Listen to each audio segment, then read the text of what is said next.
The hostess's smile froze for a second when I walked in. The restaurant buzzed with soft jazz, crystal glasses, and quiet money. I could feel it in the air, the hum of people who never checked the price column. My gray thrift store dress hung awkwardly.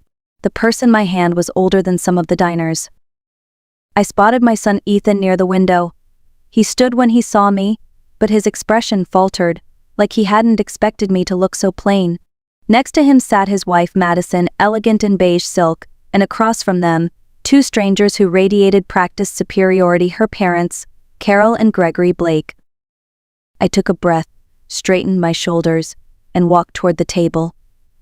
The heels of my worn shoes barely made a sound on the marble floor. I wasn't sure what hurt more, the judgment in their eyes or knowing my own son feared it. My name is Olivia Hart, and for the past 20 years, I've worked as a regional operations director for a global logistics company. I oversee thousands of employees and manage budgets that most people will never see in a lifetime. My monthly salary alone could pay for a small house, yet no one who meets me would ever guess. That's exactly how I like it. I live in a modest apartment on the north side of Chicago. The furniture is old but clean. The walls are bare except for a single painting my son made when he was 6. My car is 10 years old, my shoes are scuffed, and I still cook dinner at home every night. I could afford the city's most expensive restaurants, but I prefer my quiet kitchen. People confuse simplicity with poverty, but I know better. Simplicity is freedom. Ethan, my only child, grew up believing I was an office assistant. I never corrected him. I wanted him to value people, not money. I wanted him to understand that hard work means more than luxury. So I hid my title, my income, and the life I had built. I let him see only the calm, ordinary version of me, the mother who packed lunches and paid bills on time. Money, to me, has never been proof of success. It's a responsibility. And on that Saturday night, as I stood outside that glittering restaurant, I decided it was time to see how people like the Blakes measured worth. It started with a phone call on a Tuesday afternoon. I was finishing a report when Ethan's name appeared on my screen. His voice carried that careful tone I knew too well, the one he used when he was nervous. "Mom," he said, "Madison's parents are visiting from Dallas. They'd love to meet you. We're having dinner on Saturday. It's a really nice place downtown." I smiled, though something in his voice made me pause. "Of course I'll come," I said. "Is everything okay?" He hesitated. "Yeah, it's just they can be a little formal. You know, old-fashioned about appearances." Appearances. That word lingered like smoke. "Do they know anything about me?" I asked. He went quiet for a few seconds. Then, softly, I told them, "You work in an office, that you live alone, that you're simple." Simple. I repeated the words silently. After we hung up, I stood in the middle of my living room, staring at the familiar, modest furniture. My son's voice echoed in my mind. He wasn't inviting me as a proud son introducing his mother. He was asking me not to embarrass him. That hurt more than I expected, but it also gave me clarity. If they thought I was simple, I'd give them the version of me they wanted to see and let their true colors show. By Friday night, my plan was clear. I wasn't going to defend myself or try to impress anyone. I would let them believe exactly what they wanted, that I was a quiet, middle-aged woman with little money and even less ambition. I wanted to know how they would treat me when they thought I had nothing to offer. I went to my closet and pulled out the most ordinary clothes I owned, a faded gray dress that had lost its shape, flat shoes with worn soles, and a thin cardigan that had seen better days. I tied my hair back into a loose ponytail, no makeup, no jewelry, no perfume. When I looked in the mirror, even I barely recognized myself. I looked like someone invisible, someone people overlook in a crowd. Saturday came. I cleaned my small apartment, not out of habit but to calm my nerves. As I sat down for a simple breakfast, I reminded myself why I was doing this. People reveal who they are when they think no one important is watching. By pretending to be less, I would see more and more of their attitudes, their values, their truth. And when the night came, whatever happened at that dinner table would tell me everything I needed to know about my son's new family. The taxi dropped me off in front of an upscale restaurant in River North, where luxury cars lined the curb and soft music drifted through the glass doors. Inside, chandeliers glowed like captured stars, and every guest looked polished, confident, certain they belonged. I walked in slowly, clutching my faded purse, feeling the weight of 100 unspoken judgments. The hostess's smile faltered for half a second before she guided me toward the dining area. I spotted Ethan immediately standing beside a corner table, straightening his tie, checking his watch. Madison sat next to him in a beige silk dress, her hair perfectly smooth. Across from them were two people who looked as if they had stepped out of a luxury magazine, Carol and Gregory Blake. Carol's emerald green dress sparkled under the light, and Gregory's gold watch gleamed each time he moved his hand. When Ethan saw me, his smile froze. "Mom, you made it," he said, but his tone sounded more anxious than welcoming. Madison stood, kissed my cheek politely, and gestured to her parents. "Mom, Dad, this is Olivia."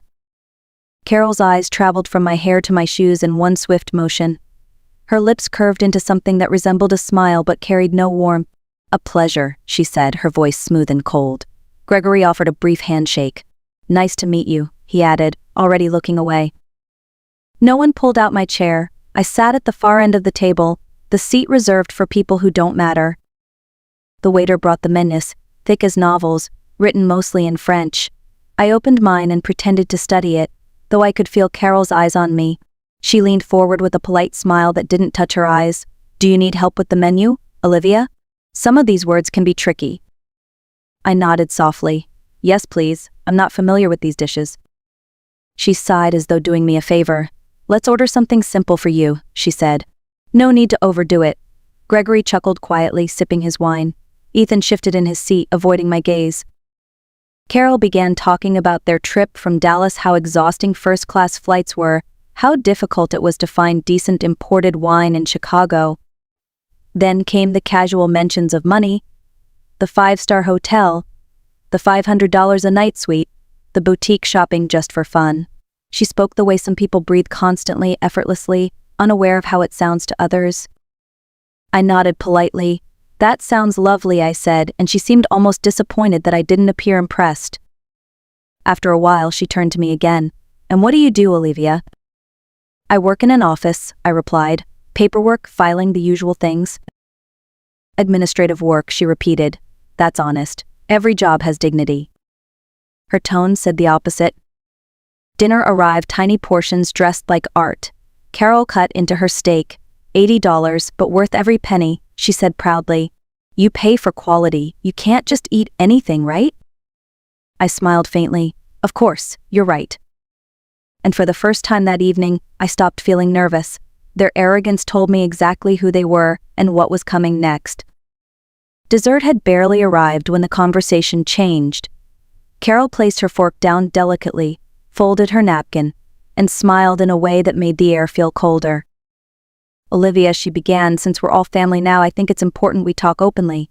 Gregory and I adore Ethan. He's a wonderful man, and we only want stability for him and Madison." I nodded, unsure where this was leading. "Of course," I said quietly. Carol leaned forward, lowering her voice as if sharing a secret. "We understand life isn't always easy, especially when you're on your own. Gregory and I have been talking, and we'd like to help you financially." Ethan's head jerked up. "Mom, you don't have to." Carol raised a hand to silence him. "Please, let me finish. We could send you a small monthly allowance, just enough to make things comfortable. Perhaps $500, maybe $700 a month." Her words hung in the air like smoke. "In return," she continued smoothly, "we'd just ask that you give Ethan and Madison their space. Young couples need independence, you know. No unnecessary worries, no extra pressure." I looked at her for a long time. $700 to disappear from my son's life. I smiled faintly. "That's generous," I said softly. But inside something had shifted. The timid mother they thought they knew was gone. The woman who built an empire in silence had just woken up. I placed my napkin neatly beside my plate and took a slow breath. My voice, when I spoke, no longer trembled. "That's an interesting offer, Carol. $700 a month to make sure I don't bother my son. May I ask, how did you arrive at that number?" Carol blinked, caught off guard. "Oh, I didn't mean it like that. It's just something modest." A gesture. "A gesture," I repeated. "You've mentioned money quite a bit tonight, your trips, your hotels, your wine. Tell me, Carol, has it ever bought you anything that truly mattered?" The color drained from her face. "Excuse me?" "Respect," I continued calmly. "Has it bought you respect? Or love? Or empathy?" I leaned slightly forward, meeting her eyes. "Because I've noticed something. People who constantly talk about money are usually the ones who understand it the least. Gregory cleared his throat. Now hold on. No, I said quietly. You've both had your turn. I looked at them, then at my son. You see, I didn't come here to impress you. I came here to understand you. And now I do. I turned to Ethan. You never knew this, son, but for nearly 20 years I've been a regional operations director for one of the largest corporations in the country. I sign contracts worth millions. I manage thousands of people. I earn $40,000 a month. The table went silent. Forks froze midair. Madison's eyes widened. Ethan's mouth fell open. Carol blinked as if she hadn't heard correctly. $40,000 a month? That's right, I said. I built my life from nothing, no family money, no safety net. I worked through nights, studied on lunch breaks, fought for every promotion. And I never told anyone, not even my son, because money was never a measure of my worth. I paused, letting the words settle. You thought I was poor because I don't wear designer clothes. You mistook humility for weakness, but real power doesn't scream. Real success doesn't need validation. Carol stared down at her plate. Gregory shifted in his seat. No one dared speak. I picked up my glass of water, my hand steady. So thank you, Carol, I said quietly. You wanted to offer me $700 a month to disappear. Consider this instead a free lesson on what dignity actually looks like. For a long moment, no one moved. Then the waiter returned with the leather-bound checkbook and placed it delicately in front of Gregory. The tension was thick enough to touch. Gregory cleared his throat, reached into his jacket, and slid a gold credit card across the table. The waiter took it with a polite nod and walked away. Carol's smile had vanished. She stared at her glass of wine, swirling it slowly, avoiding my eyes. Ethan sat motionless, caught between disbelief and pride. Madison looked pale, as if she'd forgotten how to breathe. A few minutes later, the waiter returned, uneasy. I'm sorry, sir. Your card was declined. Gregory frowned. That's impossible. Try again. The waiter nodded and left. When he came back, his voice was even softer. I'm afraid it's still declined, sir. Carol's cheeks flushed. Gregory muttered something about the bank and pulled out another card, silver this time. The waiter took it quickly, but when he returned, he wore the same apologetic expression. I'm terribly sorry, sir. This one didn't go through either. The silence that followed was painful. Carol looked at her husband, panic flickering in her eyes. Gregory. I reached into my purse and placed a sleek, black metal card on the table. The waiter's eyes widened. Use mine, I said calmly, and please add a generous tip. No one spoke as he took it. The sound of approval from the payment terminal was the only thing anyone heard. Outside, the night air felt sharp and clean after the heavy silence of the restaurant. I called a taxi, and as it pulled away, I watched the city lights blur against the window. My reflection stared back at me, same gray dress, same tired eyes, but something had changed. For the first time in years, I felt completely free. The driver glanced at me through the mirror. Rough night? He asked gently. I smiled faintly, something like that. He nodded knowingly. You look like someone who finally said what needed to be said. I turned to the window again. Maybe I did, I murmured. Maybe I said too much. I don't know. He shrugged. Honesty doesn't need to be measured. If you're calm afterward, it means it was the right thing. I let his words sink in. The city passed by neon signs, people laughing outside bars, the hum of life continuing as if nothing had happened. I leaned back and closed my eyes. The anger had drained out of me, replaced by a quiet certainty. I hadn't gone there to humiliate anyone. I'd gone to defend my dignity, and that, I realized, was enough. The next morning, sunlight spilled through my kitchen window. I poured myself a cup of coffee when my phone began to ring. It was Ethan. His voice was calm but heavy. Mom, I need to tell you what happened after you left. I stayed silent, letting him speak. After you paid the bill, everything fell apart, he said quietly. Carol was furious. She said you humiliated them, that you planned the whole thing to make them look small. Gregory kept calling the bank about his cards. Madison cried the entire ride home. He paused. I told them they were wrong. I told them you didn't humiliate anyone, they humiliated themselves.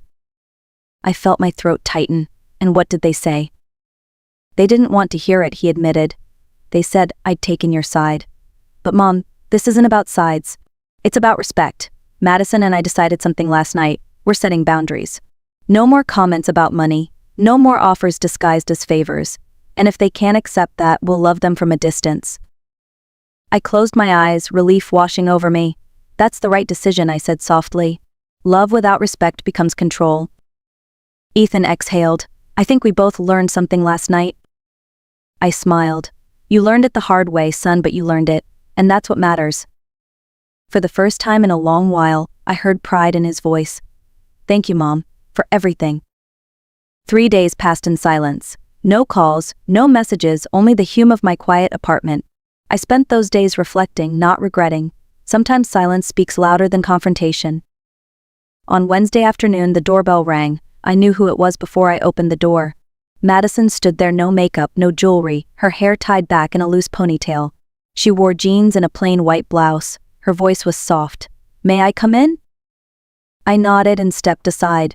She looked around my apartment as if seeing it for the first time, the small kitchen, the mismatched chairs, the simplicity she had once mistaken for lack. She sat down carefully like she was entering a place sacred. I came to apologize, she began, her hands trembling. But not just to say sorry. I want you to understand why my parents are the way they are, and why I stayed silent. I said nothing, just listened. They grew up with nothing, she continued. Poor, hungry, fighting to survive. When they finally made money, they swore they'd never feel powerless again. Somewhere along the way, that fear turned into pride. They stopped seeing people, they started seeing price tags. She wiped her eyes. I grew up believing that was normal, that value and money were the same thing. But that night, when you spoke, something broke inside me. I realized I've spent years being polite instead of brave. I reached across the table and took her hand. It's never too late to be brave, I said quietly. Madison nodded, tears spilling down her cheeks. I don't want to live like them, Olivia. I don't want to measure love with numbers. I want to do better. For myself. For Ethan. Her honesty was raw, fragile but real. Then start now, I said. Real change begins when the pretending stops. Madison left an hour later, lighter somehow, as if she had set down a heavy load she'd carried for years. When the door closed, I sat in silence, letting the quiet wrap around me like comfort. I thought of that dinner, of every word, every look, every test of dignity, and I knew I wouldn't change a thing. That night wasn't revenge, it was revelation. It showed me who they were, and it reminded me who I am. Wealth isn't the number in your account, it's the peace in your heart. If this story spoke to you, don't forget to like, share, and comment where you're watching from. And subscribe to The Art of Revenge for more stories about strength, truth, and self-respect.